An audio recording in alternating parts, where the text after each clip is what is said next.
Welcome back to the Football Fitness Federation podcast. This is episode 139. I'm delighted to welcome onto the podcast Des Ryan. Des, how's things?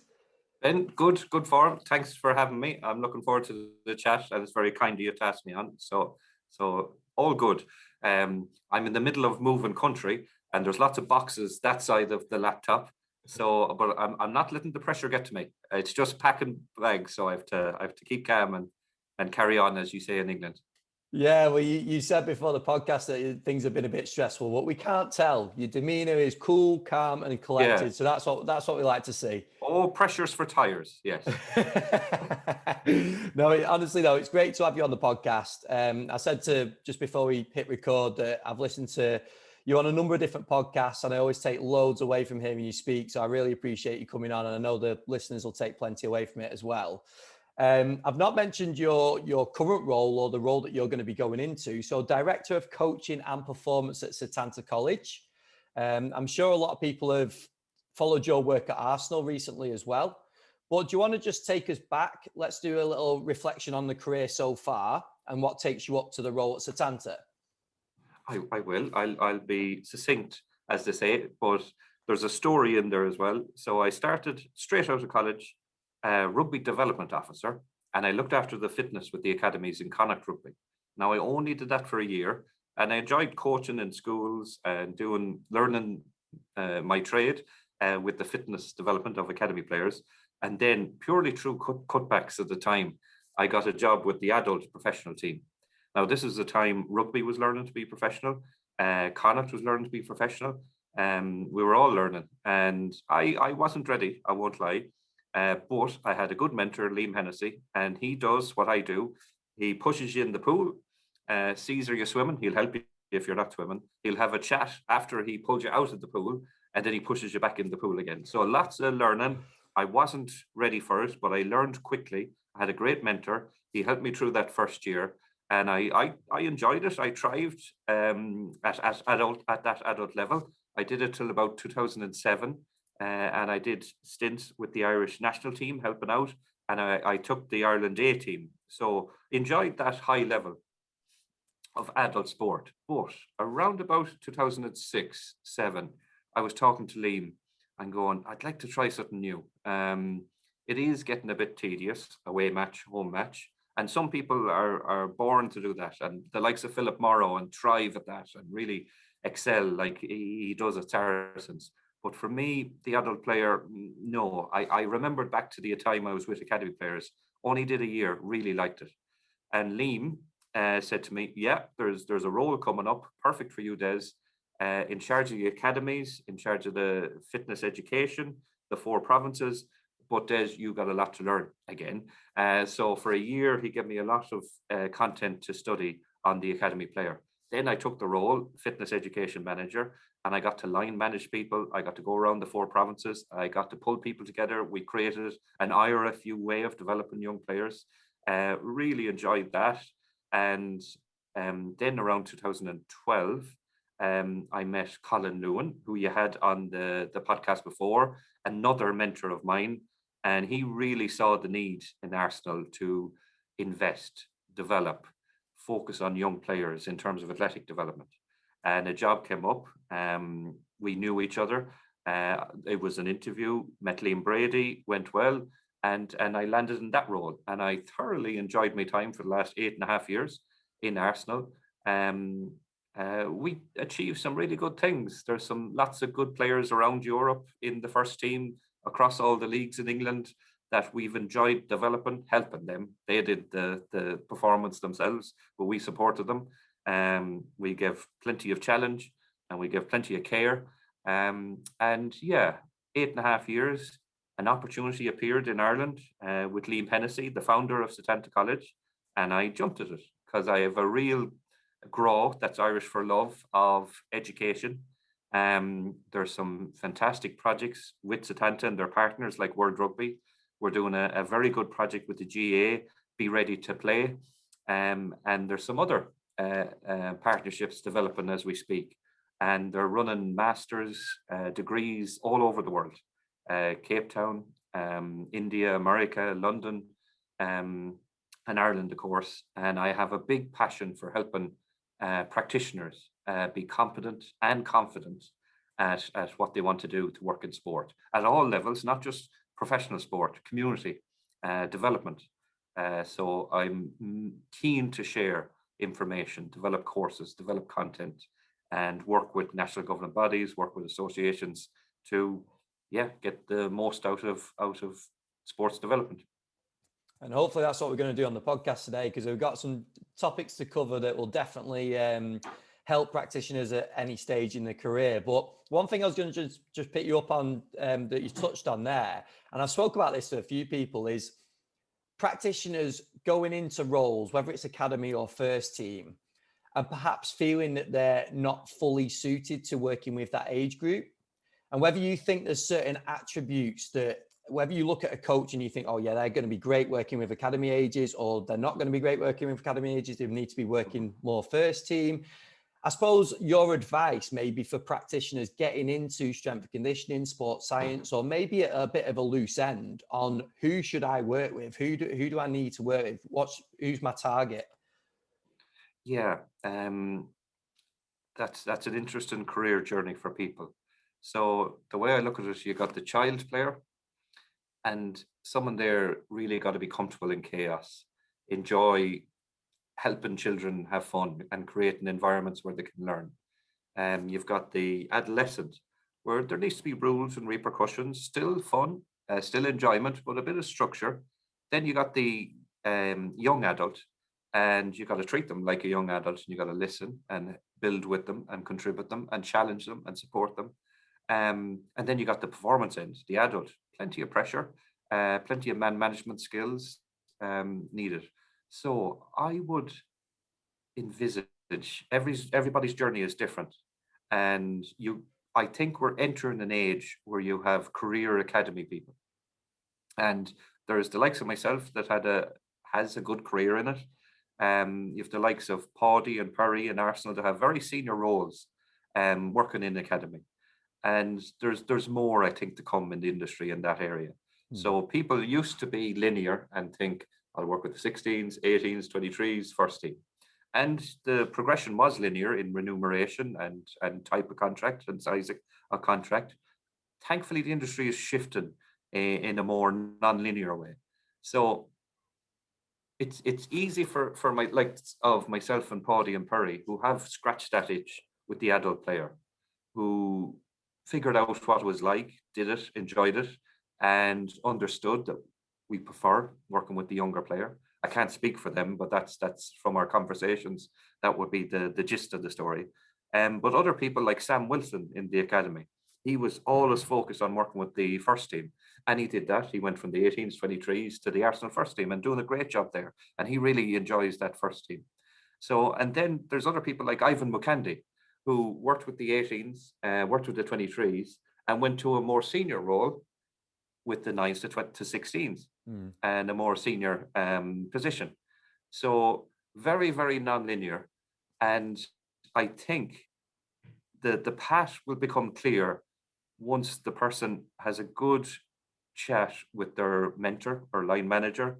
Those people, I had good detailed conversations twice a year on their journeys, how we as a club could support them on their journey, or we could create development opportunities to get to where they wanted to get, and never tell the person the answer, never tell the person where they should go, but give them a sounding board, give them some stories of what it's like, give them some insights on what it could be like, and then they have to make up their decision on where they want to go on their career path. But thankfully, we're entering an age where there's options. And everyone is different, and everyone's journey is different. Yeah, and it's just great to get your opinion on that, because I think it's important, isn't it? Like you said, it was very much linear a few years ago, but you see some amazing work being done at academy level, and that's not to say it's not done at first team level as well. But you look at some coaching and you think, if they leave the academy setting, obviously the first team could benefit, but the academy are losing such a great practitioner doing some great work that it's not to be discouraged to work at that level as well. Yeah, and you need experience. You need a bit of grey hair at academy. If it's all as young people, if there's high turnover, there isn't that relationship with the board. There isn't that relationship with the CEO. There isn't that relationship with the first team manager, the head of performance. There has to be some experience there to have an influence in those meetings, to have an influence at that board level, to gain respect of people at that board level. And it is there now. It's grown like Will Abbott in it's not, I can't just talk about Arsenal in Brighton. Matt Allen, we're not supposed to like people from Spurs, but he's a pretty nice guy and a very experienced guy. So thankfully, more and more experienced people are in academies, and academies are way more complex. First team's easy. You got one team, bit of tongue in cheek here now. They're all fully matured. There is one competition and cup competitions. Academy, they're all different stages of maturation. There's many teams from 9s to 23s. They're at different stages of development, technical, tactical, psychosocially, and physically. You've so much to deal with. And first team, you have to deal with one coach. Academy, there's a coach at 9s, 10s, 11s, 12s, 14s. You've got to work with them. You've got to share the physical development framework with them. You've got to learn their coaching style and their coaching philosophy along with the club coaching philosophy and approach. So it's super complex. It's a real challenge, and hence there should be senior people, experienced people, career academy people there.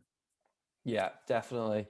And the next thing I wanted to touch on, a really important area, is the interview process. And looking at it from two sides. So from the interviewer's side, but also the interviewee side. And we'll start on the interviewer's side. And just to get your opinion on what we do well, but then what we don't do so well and what we could improve on.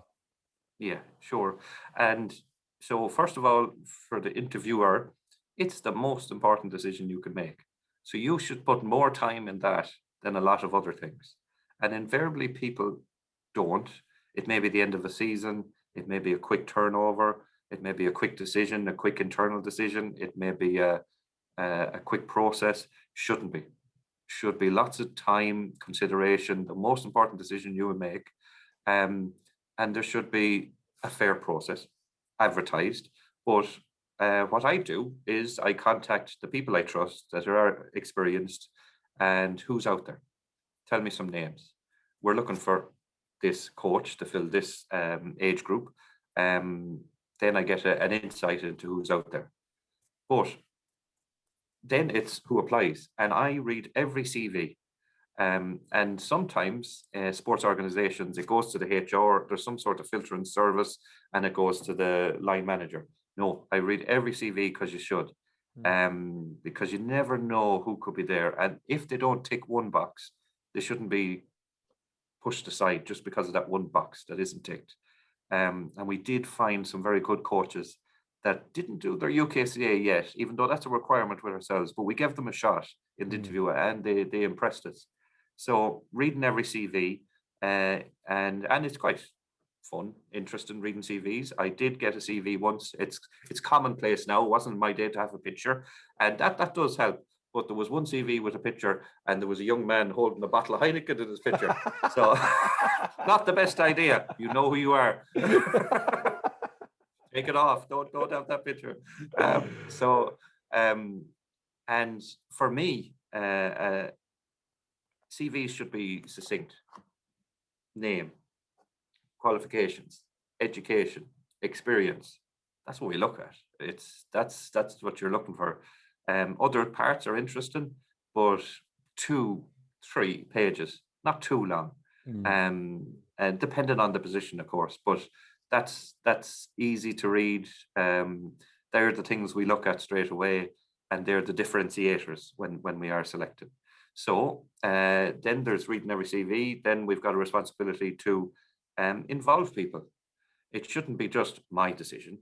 It should be the department and relevant people in the department who could be working with this person, not just science and medicine, involving academy managers, coaches, other people in other disciplines when we're chatting through who we're going to interview, designing an interview process where, again, other people can be involved. But the interview must be practical. It must be about the job. The questions must be specific. One, that you can give good quality feedback after the process. Two, that you can differentiate the people objectively as well as subjectively. So, for example, we ask a question like, please present to us your approach to developing a player over a long term. And they do a presentation on that. And a coach should have an approach built on his or her experiences and qualifications. And then we dig deeper after the presentation. And it's tell me about the models, frameworks of long-term player development that you'd be aware of. Now, I'd expect people, if they wanted to work in an environment where we're developing child, adolescent, young adults, to have a great depth of knowledge, because there's only so much out there. There's not a huge amount of papers. There's a good few, but honestly, 90% of the people we'd ask that question, and these are people who got to interview stage. So getting to interview stage in Arsenal, out of maybe 200-300 applications, would be people with a master's, UKCA, and 2 years coaching experience with some good practitioners. Mm-hmm. Often the answer still would be just, oh yeah, that paper with Rodri Lloyd and Oliver, is it John Oliver, and barely getting the title of it, and somewhat mentioning the long-term athletic development model with, where is he from? Is he from Russia? And not even mentioning Istan Bali and Hamilton. Whereas, what about the Gublin model? What about Jan Korte? What about the Rocky Road model? And let's critique them, and let's compare them, and let's say maybe what should be there to complement them, and which fit best in a football academy, in your opinion. There isn't a right or wrong answer there, but the depth of conversation there is lacking a bit. But after the interview, that's where I can give the feedback on, well, there's these other frameworks and models that you could talk about, and you could compare and contrast, and we'd expect the person to critique them, and so on. So real depth of answers is needed. And then an interviewer should give good practical questions. Like, I give this horrible question. Now I can say it now because I've left my role, and I'll come up with other questions. But an example would be, right, it's the end of the season. Suddenly, the under-6 team have qualified for the European final 1 month later. So your season's been extended. Your coach has asked you for advice immediately. He wants to know, what should we do? We've got 4 weeks to plan for. Now, over to you. What do you say? Now, that really challenges but it's a real life scenario. Okay, you've got to think about, it's the end of a season, a little bit of recovery. We got to still get work done week 2, week 3. We got to taper into the final. We got a download week just after we finish. We got to, where do we put our intensive sessions? Do we do friendlies? What does our athletic development look like? What does our speed look like? What days do they happen on? What's our focus? Should we continue with the review of the season? Should we do player progress meetings? What type of opposition should we get? So all that, it's a horrible question, but it's going to happen, and they got to give a succinct answer and guidance to the coach. So practical questions like that. Practical question showing a video, or, well, it's videos these days because of COVID, but in real life, get a player, okay, do an Olympic lift. How can you help the player? And we see the person coaching, getting the player to do a movement screen. Right, what's your thoughts on screen and movement? What is your ways of helping this player after watching them? And give them some activities there and see them interacting with the player. Then another horrible question we've asked in the past is, okay, you're doing a warm-up. It's outside. Suddenly, thunderstorm and snow and sleet and everything. You're inside, you're in the dome, you've only got 2 footballs and you got 16 players. What do you do? And we'll give you 5 minutes to prepare, because again, that's real life scenario. So we've got to create real life coaching scenarios that gives us objective feedback to select the person and to give post-interview feedback to the person. And not enough people ask for feedback. It's normal in places like Australia, New Zealand, and so on.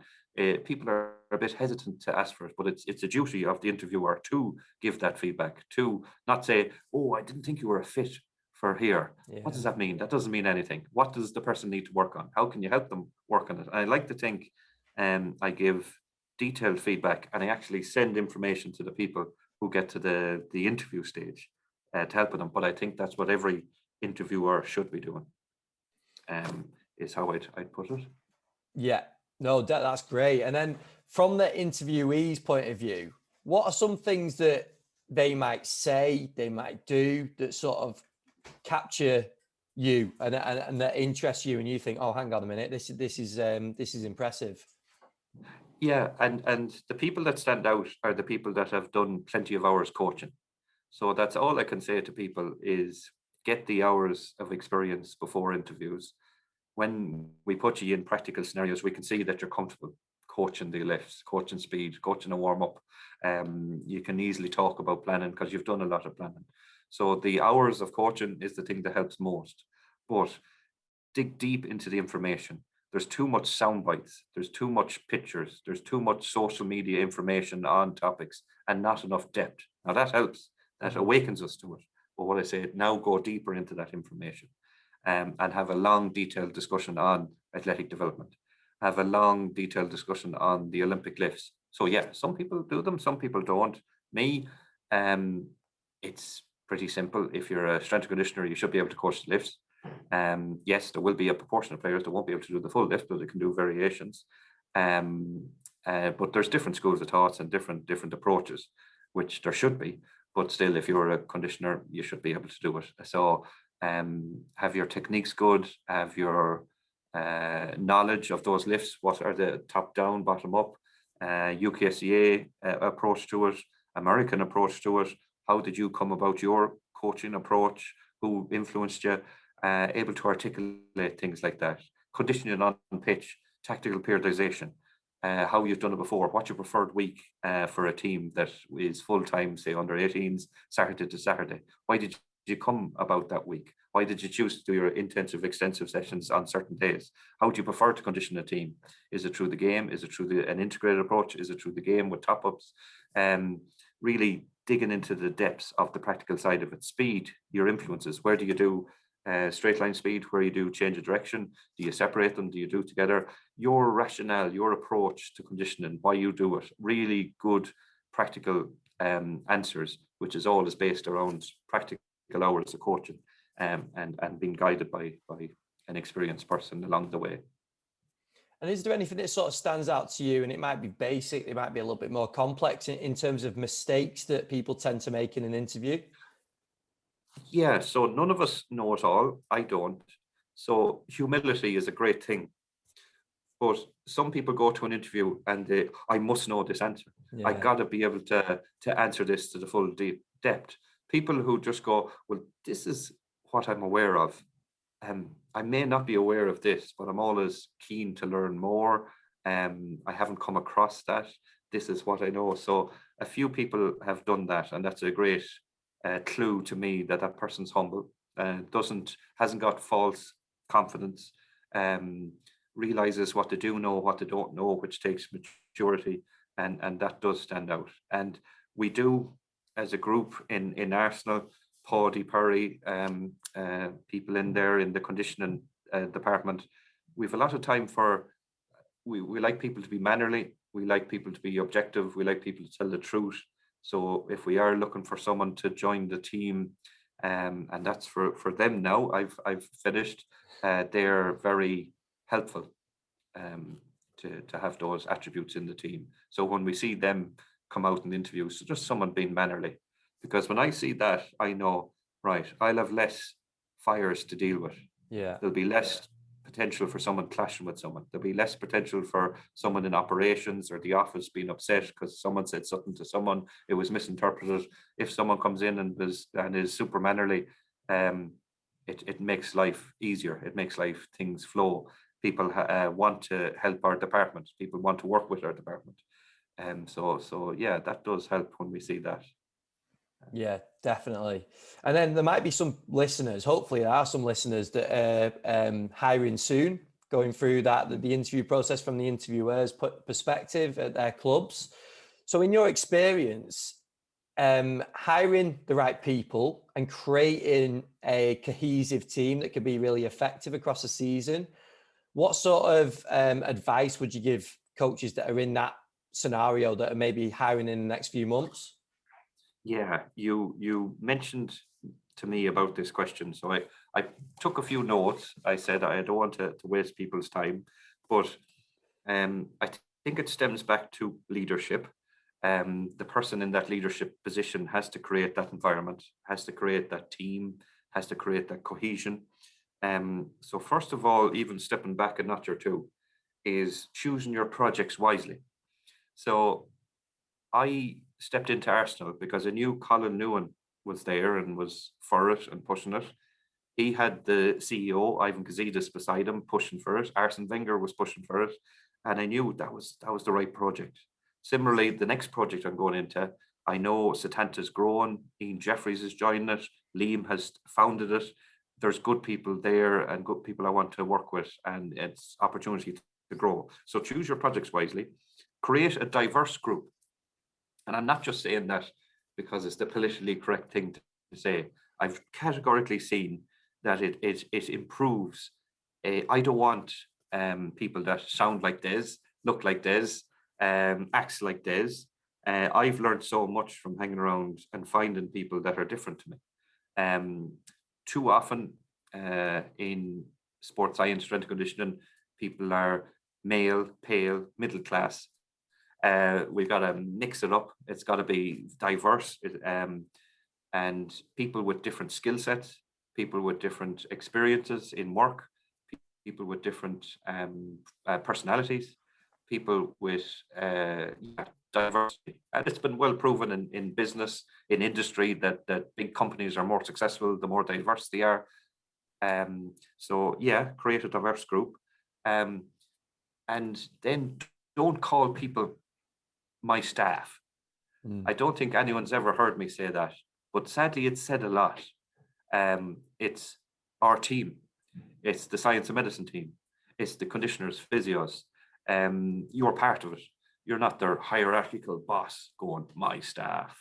Trying to create that team environment rather than hierarchical, talking to them like that, giving people opportunity to develop. So I think a person I've read a bit about lately is John Hume. You might know him, but he was he's passed away now, but he was one of the catalysts for the Good Friday Agreement in the North, that created peace in Northern Ireland. And he said he never thought of being a leader. He thought very simply in terms of helping people. So my role as a head of department or whatever it may be is to help people, is how I look on it. Because another thing John said is you can only be a leader if people want to follow you. Yeah. So again, you've got to help people. You got to help people develop. You got to create that environment where they are getting opportunities to develop. And when they get opportunities to develop, they're fulfilled. They want to be part of that team. They want to help the team be better. And it's not about the leader being the person that makes the decisive decisions, that makes that expert decision, that makes the decision for people. No, it's about creating that environment where everybody contributes. So yeah, that's the next thing that you create together. So like in Arsenal, there's the Arsenal approach of physical development. It's not mine, it's the Arrow approach. We all created it. We all got into a room. We reviewed it every year. There's a vision, there's a mission now with Per, the academy manager, which is a really good thing to follow. The mission is to create the most caring and challenging football academy in the world. And they're pretty close. I'm looking forward to going back and visiting and learning some more and seeing how it progresses. But it's certainly heading that way, to that mission. There's clear objectives, there's clear strategies, there's clear KPIs. And we've all built that in the science and medicine team together. I didn't say these are the objectives. We built it together, and that creates that cohesion. And because it's not Des is telling me to do this, it's we've decided to do this, so we better do it. And then PDRs, like appraisals. It's never Des has given me these objectives. It's a long chat talking about what do you think your objective should be? Where should you improve in? You're doing really well in these things. What should be the top 3 objectives now, so for the year? So again, it's created together. The other thing I'd suggest to create that department and teamwork is audit and review everything pretty much that you can. Fitness results, injury audits, successes, failures, and every season is reviewed, every quarter is reviewed in terms of fitness results and injury audits, and that creates good, healthy discussions. And once people are used to it, do it regularly, they know things are going well, but how can we be even better is the question. So it's okay to talk about those things that didn't go so well, because invariably the majority went well. And then it's a comfortable performance conversation on how we can be better. And play the long game is how I put it for a person in a senior position. Because people's memories are usually just 6 weeks. And we lost that match, we won that match, and he's got a little bit quicker lately. No, the board, the academy managers, the senior people in the club, they need to remember back 10 years, 5 years, 3 years. And it's very hard to do that. So we've got to take pictures, do reports, have videos, have comparisons in the draws, fitness results, that long game. That takes a bit of work, but is well worth it. And a senior person like myself usually has to be the headmaster. So the team is there, they're working really hard, physios, nutritionists, conditioners. If there is a player and he's naughty the second time or the third time, he should be sent to the headmaster's office, to myself. And I treat them like young adults, or give them rules and repercussions and clarity, and I can be the bad guy. So that lets the conditioners and physios and nutritionists focusing on their job. And they do instill discipline as well. But if it happens more than once or twice, it may need to go to myself. And that's what us in senior positions should be doing. And us in senior positions should also be the ones that ask the awkward questions. If there is something not as well as it should be, and it's maybe not our department, it's up to the likes of me to be asking those questions rather than the physios, conditioners, nutritionists who are busy working along there. And it may be difficult because it's an other department. And it's up to me to ask those awkward questions. And that again takes the pressure off the team, and they can do what they're really good at.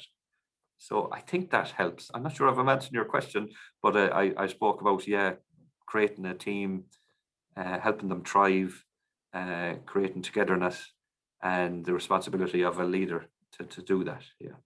Yeah, and that's something we spoke about before when we were talking about what we were going to talk about on the podcast, is leading a department. And you've covered it great there, because you got into detail on your approach and some really important factors. And the one that just jumps out for me that you actually spoke about earlier on in the podcast was getting a team together and ensuring, and it ties in with when I was saying about certain coaches working at academy level, certain coaches working about first team level, but knowing those individuals and putting those plans in place for whatever they want to achieve, whether they want to get to head of the academy or whether they want to get to first team. It's really knowing in depth those individuals within that team, isn't it? Yeah, and it's not that I've facilitated anyone, or sorry, that's not the right word. It's not that I've done it for people, but I like to sit back and enjoy, just as much as I enjoy a player playing for the first team, playing for the country, science and medicine staff progressing. Yeah. And we've had 4 people progress up to the first team: nutrition, medical, physio, and conditioning. There's some serious leaders in the academy now with Paudie Roach, Perry Stewart, Colin Blackburn, the physio, and there's a number of potential leaders with Ivan, Ian, Dom, Jordan. Matthews only started with us recently. Very, very talented conditioner. And our physios, Chloe, Timmy, and Zubair, some really good people. And we've people who are in the department working in Formula One, working in Man City, working in Premiership Rugby, working in Top 14 Rugby. I just love seeing people develop. And it's them that got themselves there. It's them that figured out where they wanted to go. But a responsibility of a head of department is to help them develop, facilitate the CPD, and help them get there. And if they're developing, the team is developing, and the academy is developing, and it works for everybody. An interesting question we got sent in is, and I want to relate this to coaches actually, because I think it ties in really nicely to this point, is whether we focus on building strengths or whether we focus on sort of bringing up weaknesses. And I think it'll relate quite nicely to practitioners. So if you take into consideration some of the names that you've mentioned there, obviously these practitioners have got strengths. That's the whole point, that a big part of why they've got the job and that they're hired, but they'll all have areas that they can improve on. What would be your approach with that? Are you going to focus more on building the strengths or bringing up the weaknesses, or is that a bit of one of those where you're going to focus on both? Good question. Yeah, because it's very similar with a player. Yeah, we can get over focused on developing the areas for development, and maybe the super strength there is a player's speed, and we should be just pushing that on, especially if we want them to play in the Premier League. And similarly, with science and medicine people. So I will say predominantly we have focused on the basics, as in usually everybody who enters the academy had UKCA, but basis became a requirement in DPPP. Now, you only needed, I think it was 2 people in the academy with basis, maybe the head of the department and the head of sports science. But I have to be conscious of, well, these people might want to progress. This will facilitate them progress either within or outside of Arsenal. So we wanted a lot of people to get their basis done. So the UKCA basis, a 3rd level qualification is important, and most had their masters complete when they joined us, but a few who didn't, we supported them in that. And then there's people that may want to push on to a PhD, and we've one person doing that in the department at the moment, and it's important for us to help and support with that. But then, there's the more practical experiences, and once you get the accreditations done, and when you're talking about the people of the caliber that's in the department there in the Arsenal Academy, no disrespect though, but there's not many courses. There's not many 3rd level qualifications, because they've either them done or would they benefit from it? I'm not too sure. So then it headed towards, right, chairing meetings, presenting at a conference, doing a podcast. Like I recently had a chat, a PDR with one of the conditioners. I won't mention his name, but I was going, no, you've got to get out there. You've got to do a podcast. You've got to do an article review. You've got to do and it was, oh God, it's too early for me. And I said, but you've just spent the last period of time working with a particular age group, and you came up with this, and you should share that with the people. And he was, oh, I suppose I could.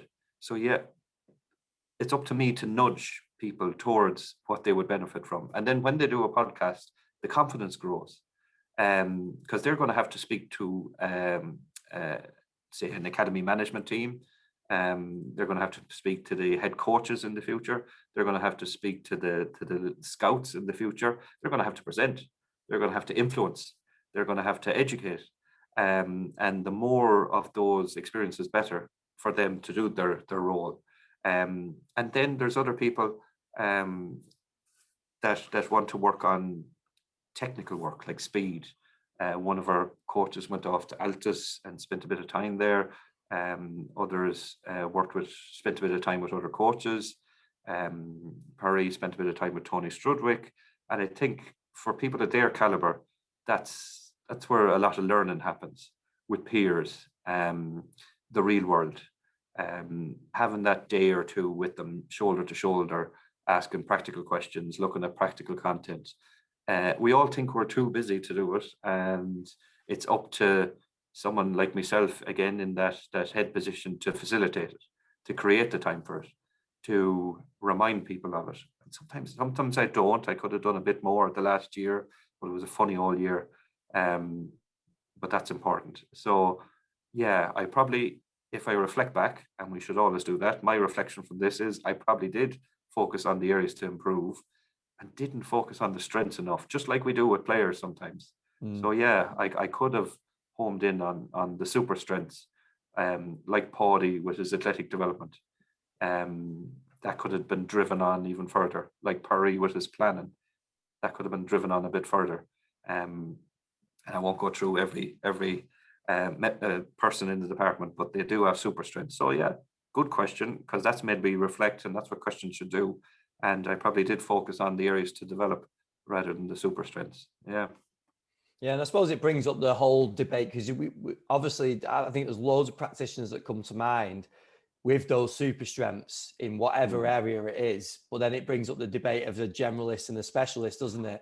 And that we could probably do a whole other podcast on that. I'm just about to get. I'll be brief, but an academy, because it's all hands on deck, because it's 9 to 16s, 180 players. I think we need to be generalists, and a generalist is a great place to start, because I don't think you can be a specialist without being a generalist, and the generalists have the greatest influence because they're in with the coach, they're in with operations, they're in with the medical team.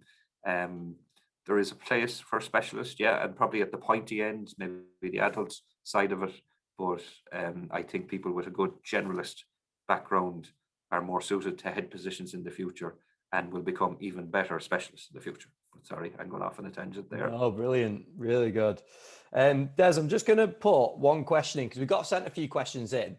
But I'm just going to pick one of them out just to get your opinion on it. It's a bit of a change of thought path on this bit, but someone sent in a question saying, should a rugby union approach be used in Premier League, be used with Premier League players for strength training?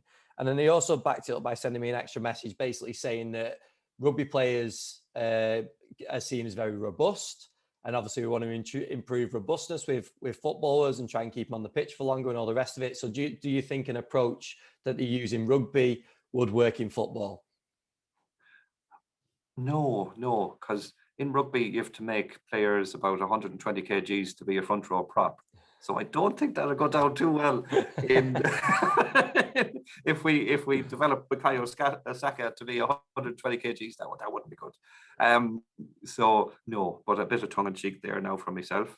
But athletic development, it's pretty much the same.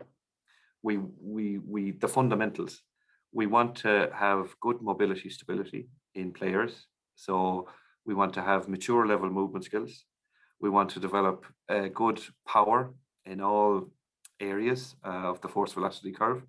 We want to develop speed and change direction. We want to have good speed repeatability and endurance. And they are the same for Gaelic football, hurling, soccer, as I call it, and rugby. And they're the sports I've worked in. Yeah. But the principles and the fundamentals are very, very, very similar. Now, of course, the way I summarize it is rugby is 70% physical, 30% skills, and football, you turn it around. 70% skills, 30% physical. Terrible summary, but the gist of the differences. And rugby, they have to have those physical attributes, and that physicality has to be developed, or they'll be in serious trouble on that pitch with people running at them at that pace and the tackle of what it is and the scrum, etc. Football, there are people that can survive without doing a huge amount of athletic development. They're out there. So that shows the proportion of skill that's important. But I think they won't thrive. And I think they won't have as long of a career. And I think the future of the game is highly athletic, and that foundation is needed at academy level, and it needs to be progressed at the adult level. And to play in the Premier League, you're getting the best players in the world, so you need to be, and the amount of matches, you need to be athletically developed. So no, you can't copy and paste. I didn't, but the fundamentals were similar to what we did in Irish rugby and what we did in Arsenal Academy. But yeah, different emphasis, different targets. But again, if we go down another level, the principle of individuality. Every player is different in terms of their training age and their training history and their needs and demands of their position. So yeah, I'm going to take the easy cop out of the principle of individuality then below the sport needs and demands. But no, a good question. We should chat about those things. And people do say you need to be a specialist in football. to be a top football conditioner, because I wasn't. Mm. And yes, I never played soccer. I had to study a lot before I came. I don't think a person could come from a different sport and be on their own. I needed to lean on people when I arrived. But I do think football benefits from people from other sports, just like there's nice diversity in the FA with the conditioners they have there. And that's brought good success and a healthy environment and a team of people. Just like in the Arsenal Academy, we've people with lots of the people with football background, with people from athletics background, rugby, obviously, with Bodie and myself, and variation. And that brings, as I said before, the diversity, the ideas, the suggestions, the open minds to other things. It's important. Yeah, but it can work. Like recently, I went over and did a project with India Cricket, and again, I've never played cricket in my life, but the principles are the same. The fundamentals are the same. The development of those physical attributes are the same. Just the dial of importance is turned up or turned down in certain areas. Yeah. No, that's great. Thank you for answering that. We'll move on to some of the questions that we have at the end of every podcast. The first one being, who are some of the biggest influences that you can pick out on your career so far? Yeah, definitely. That's easy, because my three main mentors, Liam Hennessy, there's a Stephen Aboud who works with Italian Rugby. He was a very coach mentor to me. His career is coaching and coach development. And then a John Tobin in Gaelic Games. He's a coach, a very experienced coach. So hence, I did lean towards coaches, because our relationships with coaches, our understanding of how to support the coach is very important. And then Paddy and Perry in Arsenal, again, they're great sounding boards, mentors to me. And they're the type of people you want. They're not afraid to say to me if I'm not doing as well as I could. And the example would be, I was getting to the end of my time in Arsenal, and I might have been slacking a bit. Not bad, but Perry just looked at me one day and I went, sorry, Perry. And he didn't even need to say anything. You're right. I was a bit slack in that meeting. Good point. And he was there. I didn't say anything. Your look said everything. Thank you. And so Paddy and Perry are a good mentor. And Paddy, we have great chats and really long and in-depth chats. And that's the type of person that influences you, as you've asked. And Colin Lewin, from the medical point of view, is a great influence, mentor, sounding board. The advice he gave me over my years in Arsenal was invaluable, because he really understood the Arsenal way, etc. So yeah, they're solid people that support me. Yeah, I've got to say as well, I think Paddy was on Rob's podcast, Rob Pacey, and I think it might have even been a two-parter. And it was one of, I took loads from listening to that one. It was absolutely packed full of information. It was incredible. So if anyone's not listening to that, go and search for it, give it a listen, definitely. He's the best coach I know. And I know a lot of coaches, so that's a difficult thing for me to say. But I can hands down just say to people, he's the best I know. There was an interview, Paddy was involved, that I was the interviewer, and we brought in a player, and there was some lumbar flexion when the player was squatting, and I thought this would be tricky now. Adapt the lift, I thought, would be the way. But Paddy just took the player over, did a few exercises, brought him back in, he fixed it straight away in literally 3 minutes. It was phenomenal coaching. So yeah, top person there. Brilliant. And then the next one being, what would you say is your best strength as a practitioner? Yeah, if I think back to when I was doing a lot of coaching, I loved doing fitness sessions on the pitch. Now, it may be through the game, it may be an integrated with the coach, it may be a top up at the end, but I really loved pushing the players into that red zone. Having it properly planned and making a pitch session like a gym session where you're using the principle of gradually overload, but you're pushing them into the red. And I do think that is an area, a skill that has regressed a little bit in the industry. We're a little bit afraid to do it. Yeah. We're a little bit focused on the monitoring and the readiness to train, which are super important, and the let's not push them too hard, and they need to be ready for Saturday. But especially at Academy, Tuesday is football fitness day. Let's really push these guys. Let's do a tougher session than what we did. Let's see the players at the end of the session, hands on the knees, not able to talk, really pushed into that red zone. I don't think it happens enough. The guys do it in the club where I am, where I was. But walking around, looking at a few sessions, looking at a few sports, I just think it's drifted. And if done badly, of course, it can cause great harm and is not a good thing. But if done well and done with a coach, the buzz after a session, the enjoyment with the players, the memories in the players, when they were tired, when they think back to those tough sessions that they did, is invaluable. So I really like doing those. I really got a buzz out of them. I really saw great progress. And when I worked in the sport of Gaelic games, they're phenomenal athletes, really high skill sport as well. But they really, really push themselves.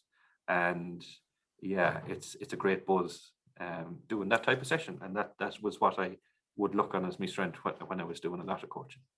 Brilliant. And then the next one that I like to ask, because I think it gives people a bit directive on where your sort of education is, or where they maybe can focus their education as well, is around CPD. So are there any courses that you've seen done recently that you'd sort of draw people's attention to, or possibly even some of the work that's going to be either available at Setanta or coming up at Setanta as well? Yeah, I won't push too hard now, but I'll give two examples with some contribution from myself, but mainly the team at Setanta. There's a youth athletic development certificate. So not too long of a course, really focused on developing a young player, touches on the papers, the frameworks, the models that I spoke about before, and even areas that I don't think is covered that well, like rudimentary and reflexive movement patterns, even before you do the fundamental movement skills. So yeah, that course, I'd highly recommend it. But the CPD that I've done myself recently, it comes in many different ways. And I'm on the Gaelic Games Sports Science Working Group. And that's a group of people getting together, coming up with advice for the GA, the camogie and the ladies football, Gaelic football, and just spending time with that group, the experience that's in the group, the ideas that they have. Yeah, we're working on a project and we're giving advice, but I'm learning and I'm picking up things off all these different people like Niall Moyna, Aidan O'Connell, Brian Cullen, Cathal Craig, Aoife Lane. They're some of the top people in Ireland to do with that sport. And yeah, getting into a room with people like that, there's so much to be gained from it, and there's a lot of learning from it. And then just finally, Des, I just wanted to ask that we normally ask about attributes for coaches and players. So what do you think are some of the most important attributes for a coach to be successful or effective with the players? Yeah, there is the standards in the Arsenal Academy, and they do fit quite well: discipline, humility, and respect. And no matter what scenario you can think of, they usually help things be successful. Like if it's a coach, like a head coach of a team, respect. So having respect for the player, having respect for the support team, humility. Like in my role, I should never tell a physio what to do. It's their expertise technically. I should guide in how people work together for sure, and how we all work together to create something.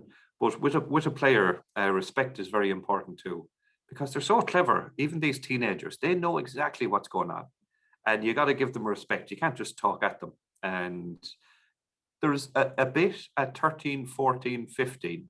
There needs to be a bit of a discipline and repercussions. I need to learn how to be a player and in an environment and keep the gym tidy. And no, you do it in a respectful way, but still they need to be respectful. So, but as they get to 16, 17, 18, it's more of listening.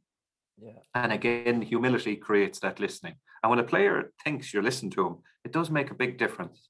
And what I drove in the club very first, now this is a long time ago when I arrived, in football, players have a tough time.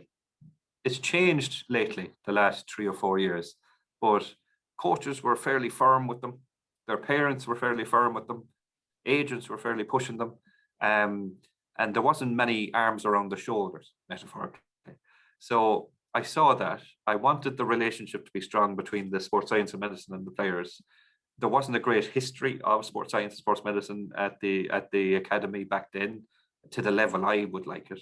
And so Mullinoggus Chuckishi was the phrase I use. It's painted in the Arsenal gym and everything, a bit Irish there now, thank God. And that means praise youth and they will flourish.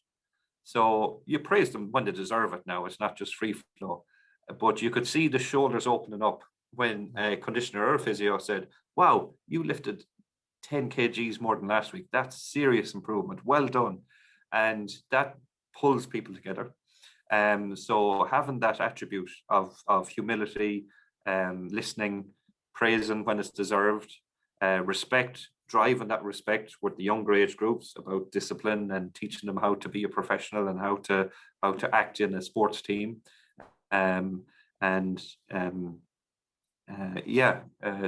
Discipline, humility, respect, I think work well in a lot of different scenarios. Player, coach, support team, head coach. Once you think about those things and you apply them to your actions and your language and your behavior, it helps. And then just finally, taking into account some of these players that you've worked with across the years that have gone on to first team and been successful in their careers so far, is there anything that stands out in terms of a common attribute across those players? Well, just by nature with my position, I would have been working closely with the conditioners, physios, sports scientists, nutritionists, and to an extent the players. And to be honest, the last 6 months, because of lockdown, I spent a lot of time with the players, to be honest, a lot of coaching. But trends, again, I wouldn't say there is one. If I remember back to my adult time, working with some high-level Irish rugby players, albeit briefly with Brian O'Driscoll, Paul O'Connell, you'd be going to the session with a little bit of fear that if you did something wrong, if you didn't have something ready, if you didn't have something right, they'd let you know all about it. Yeah. But that's their competitiveness, that's their seniority, that's why they got to where they got to. But then at the same time, there'd be other players like Jerry Flannery, like David Wallace, who wouldn't do that and would have great fun in the session. And you'd have long chats and have a laugh and have the crack, and completely different personalities to the other two players, but reach similar heights as the other players. So I'm continually looking at it and trying to find that trend. And what I'm quite happy with is there's no major trend. And that means all players have an opportunity of making it. And they don't have to tick a box. And I think there's a bit of selective memories when you talk to people in academies, especially across sports. Oh, it's the disciplined boys that make it, the diligent boys, the boys that do extra. No, I've seen the opposite make it as well. No, they have to reach a certain level as they mature, as they get older. Like there's one player, I won't name him, but he's doing really well in the Premier League, and players develop at different stages, at different rates in maturity, in psychological maturity. And this player was a late developer in that regard. So when he was about 14, 15, there was one stage I saw him doing a side elbow hold, and he had a pocket here, and he used to take Paddy tells the story brilliantly now. He used to take a sweet out, and he was eating the sweet as he was doing the side plank. And the other players would have been more mature than him at that time, and he would have done it more for a laugh with other players than his actual need to have a sweet. And the same player, he used to sit behind the subs in the Emirates, and he was on the fringes of the first team. And I was behind him, and I took a sneaky picture. It's probably against the rules now, GDPR. And he was sucking a big coke, and he had his sweeties as well there. And at that stage, he was about 17. So you wouldn't think that sort of behavior would make it to a very high level, but he did. And he did get those things out of his behavior. and he matured. But different players mature at different rates, and a lot of the players that made it would be very mannerly, that have gone up. A lot of the players would be very diligent. A lot of players would have put in a good bit of work, especially in athletic development. So yeah, that's a trend. But still, there's the outliers, and there's the others that make it that aren't the perfect boy. And sometimes you need a bit of a rogue. You need a bit of dog in you, as they say in Munster rugby.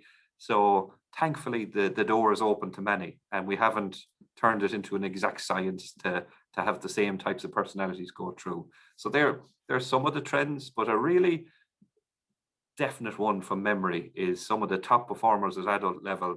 As a support person, you were on your toes.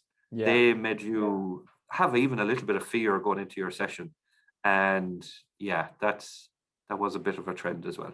But they were usually turned out to be the leaders, the captains, the people that stood up when it was needed to in the high level matches. Brilliant. Des, this has been super, mate. I knew it would be. Loads of incredible stuff in there. I really appreciate you giving up your time.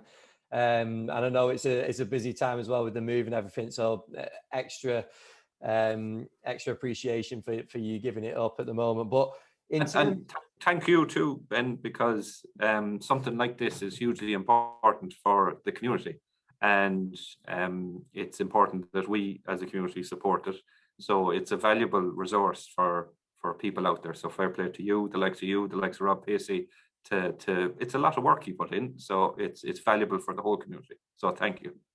No, thank you, mate. And then in terms of people keeping up to date with your work and possibly the work that's going on at Setanta as well, where would you direct people? Where would you tell them to go to on Twitter, or where's the best place? Yeah, I'm not the smartest man on Twitter, because I put my Irish name as my name on Twitter, whatever it's called. So Jason O'Reen is there. I'm on LinkedIn, Des Ryan. I'm obviously starting in my position with Setanta. They're quite active on social media, and I guess I'll have to get on that ship and do that. I'm looking forward to it. So yeah, LinkedIn, easy get me. If you can figure out how my name is in Irish, you'll find me on Twitter, and any of the Setanta College social media options. Perfect. Well, thank you very much for coming on, mate. And just stay on the line a second while I just wrap up with you. But yeah, really appreciate your time. Sound.